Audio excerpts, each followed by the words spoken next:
Welcome to the State Capitol grounds, State House Park, State of Maine Burial Grounds, or as it's known today, Capitol Park here in Augusta, Maine. Today we're going to look around the park, talk about the history of it, as well as the history of the State House, the governor's residence known as the Blaine House, and look at some of the monuments here in the park.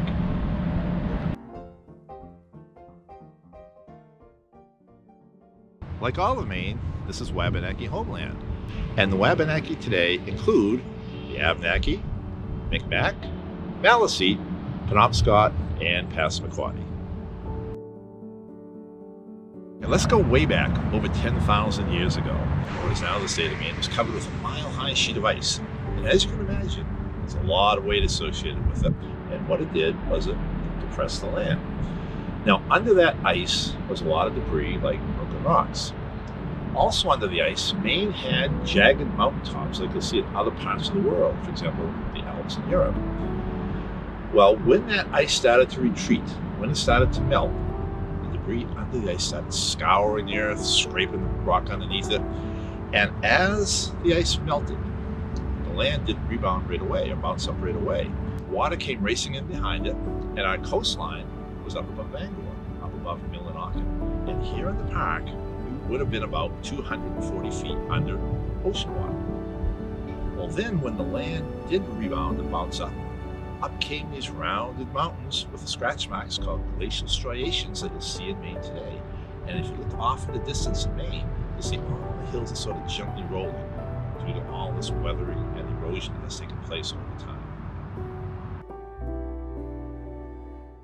So when it was decided Augusta was going to be the capital of Maine, a committee, which included our first governor, William King, bought this land called Weston Hill. The capital is placed on the highest point of this land for the sum of $10, which would be about $300 in today's money, a good deal in any time period. It's 34 acres from the Kennebec River to Sewell Street, the street beyond the Cross Office Building. And this area, or in here, this rectangular section of the park, is about 20 acres. General Joel Wellington was the architect and designer, and $500 was put aside for development of the park in 1827. But Charles Bulfinch, designer of the Capitol building, was an advisor, and he had some input into this. He wanted it to be a place where public events could be held, like lectures and music, and he also wanted, as he put it, a place to offer dignified views of the Capitol building, which basically means he wanted to show off his work. In 1901, Maine produced more granite than any other state in the country. Structures like the footing for the Brooklyn Bridge, the George Washington Bridge, government buildings in Washington, D.C., and banks all up and down the East Coast were made out of Maine granite. Structures like the Maine Capitol building were also made out of Maine granite. Now, this building was made with granite from the oldest quarry in the country, located in Hollowell, the next town down. The quarry was located about 5 miles from this site, and construction began on the building in 1829. Granite was brought to Augusta from Hollowell on wagons pulled by horses or oxen. It took 3 years to complete, with the building finished in 1832. Now, these columns weigh about 20,000 pounds apiece and are all installed by hand. And the front section of the building we're looking at is the only original Bulfinch design left on the State House.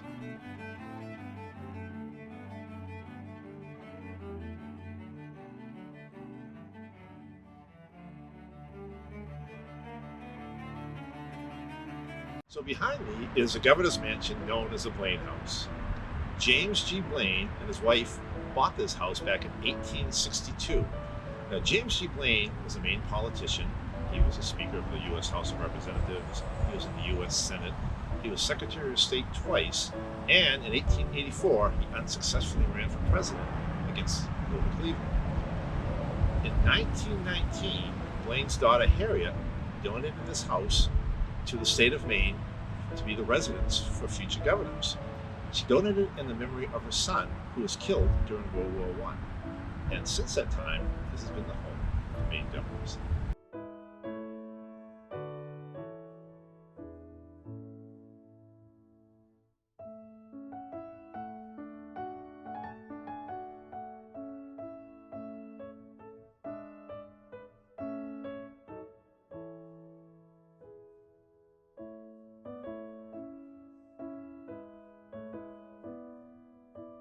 Now you'll notice little marks along the top of the granite. These were done with simple hand tools, plugs and feathers. Now granite is an igneous rock, but the minerals that are in there are packed in there pretty tightly. So what the stone cutter will do to split granite is look for a rift, a place where the granite might split. Take a hammer and a chisel, make a hole, 6 or 7 inches away, make another hole, 6 or 7 inches away, make another hole. Then the stone cutter will put in plugs and feathers. These pieces of metal are the feathers. If you want the granite to split this way, you'd have them angled out like that, flared out like that. If you want it to split that way, do it like that. You put it in the hole with the plug or the wedge in the middle, and then the stone cutter would go along, tap it, tap it, tap it, and the granite would split and fall to the quarry floor. And you'll see blocks of granite with these marks all over the state of Maine. For example, the breakwater in Rockland Harbor going out to the lighthouse, you'll see a lot of these marks. You'll see these marks on the stairs of old houses that you're going to. And they're all done with a simple hand tool, plugs and feathers. This is the Vietnam Memorial. It was dedicated October 19th, 1985. And the architect was the guy named Roger Richmond, who was the architectural professor at the University of Maine at Augusta. And he used the concept of negative space. Now, simply put, if you have a piece of art, like a statue or a painting, it's there, it's positive. He decided to go the other way and use cutouts of the soldiers to express the memorial. And the soldiers represent strength, compassion, and the horrors of war. Now, with the concept of negative space, it relies a lot on the lighting. Because really good lighting, those soldiers almost look like they're walking toward you. The sidewalks were installed to invite the visitor to become part of the exhibit. Now, the reason Mr. Richmond came up with the idea of negative space was because at the end of the Vietnam War, he heard Vietnam vets coming home saying that we're here, but we're not here, meaning we're back in the States, but we're not being recognized, or worse. That stuck with him, and he said, well, if I ever get a chance to design a monument to the veterans of Vietnam, I'll use the concept of negative space. So the park itself, as we mentioned, this section down here, this rectangular section, is 20 acres. At one time, it was fenced in to keep cattle out. In 1851, a railroad line was added down at the lower end of the park, pretty much where the rail trail here in Augusta is today. Now, during the American Civil War, all the trees were cut down, and this was actually used as a campsite and a parade ground. After the Civil War, this was leased out for farming. So if you wanted to get a little piece of land to do some farming, you could get a section of it. After 1878, it turned back into a park and not much was done to it until 1920. The first governor to live in the Blaine House was a guy named Carl Milliken, and he wanted everything fixed up. He wanted the Blaine House fixed up, he wanted the park fixed up, he wanted the State House fixed up. And he hired the firm out of Brookline, Mass., the Olmsted Brothers, whose father, Frederick Olmsted, was a father of landscape architecture. The architect in charge of the park was a guy named Carl Russ Parker from Portland. He had a lot of ideas. He wanted a bandstand where lectures, speeches, and music could take place. He wanted a zoo with Maine native animals, a garden with native vegetation, a pond, tennis courts, and a path down to the river. Well, he had a lot of ideas, but the money wasn't there, and he didn't get most of that, except he did get tennis courts that were located by the current Department of Transportation building, which were taken out in the 1960s.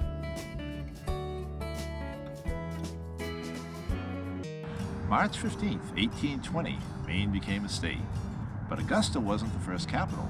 That distinction belonged to Portland.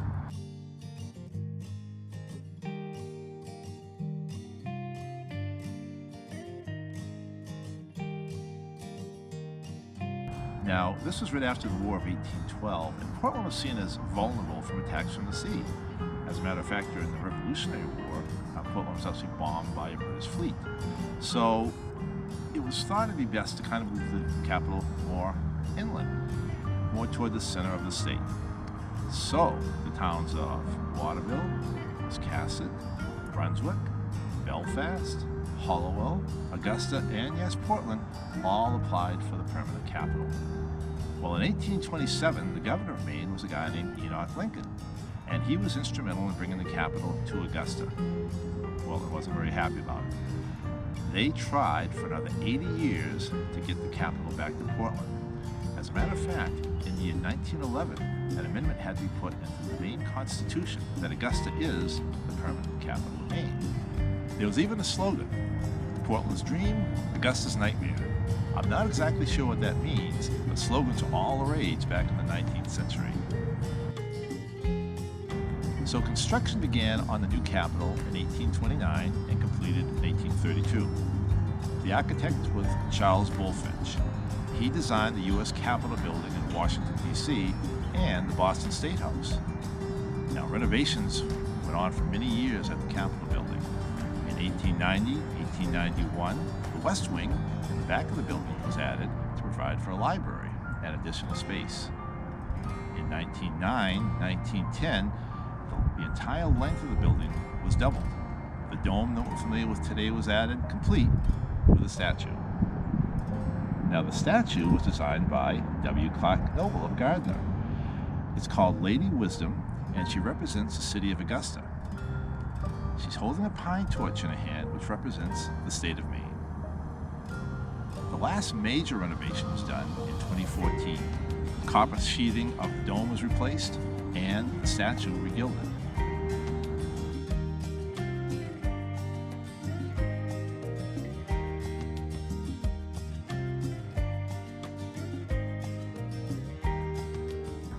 Enoch Lincoln was instrumental in bringing the capital to Augusta. He was Maine's governor in 1826, 1827, 1828, and didn't run in 1829. They were one-year terms, and he was a very popular governor. He was an advocate of social reforms. He was anti-slavery, pro-Native American rights, and pro-education for women. He was a distant relative of Abraham Lincoln, and the town of Lincoln, Maine is named after him today. Now, on July 4th, 1829, there's a groundbreaking ceremony for the new Capitol building, and it was a big event. Representatives of President Andrew Jackson, Vice President John Calhoun, and Supreme Court Justice John Marshall were all present. Enoch Lincoln gave a speech. A few weeks later, on September 30th, he was asked to give another speech here in Augusta for the Coney Female Academy. Now, Daniel Coney was a physician and a judge in Augusta, and he established the Coney Female Academy. Although in poor health, Enoch Lincoln felt that the cause of education for women was important enough to him that he'd come from Portland to Augusta to deliver the speech. The next day, he was bedridden and died a week later on October 8th, 1829, in Daniel Coney's home. He was 40 years old. He was buried here in Capitol Park. And 13 years later, in 1842, the Maine State Legislature allocated $300 for this tomb for Enoch Lincoln, as well as 3 other members of the Maine State Legislature.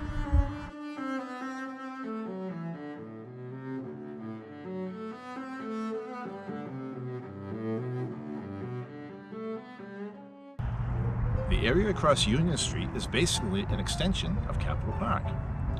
It's been home to a 22-acre horse racing track, circuses, sporting events, and a Civil War camp named Camp Cobra.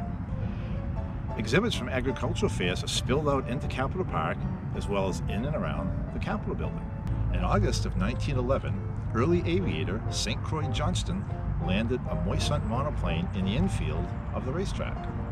It gave the people of Augusta their first glimpse of a 2-winged airplane. A year later, in 1912, a 2,000-seat grandstand was added.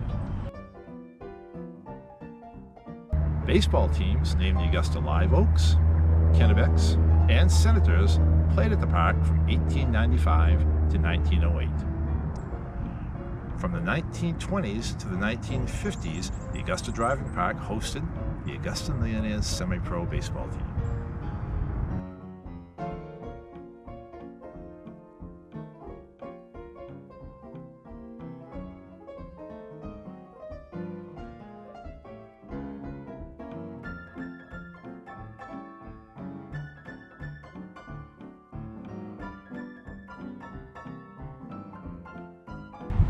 In 1973, the State House was placed on the National Register of Historic Places.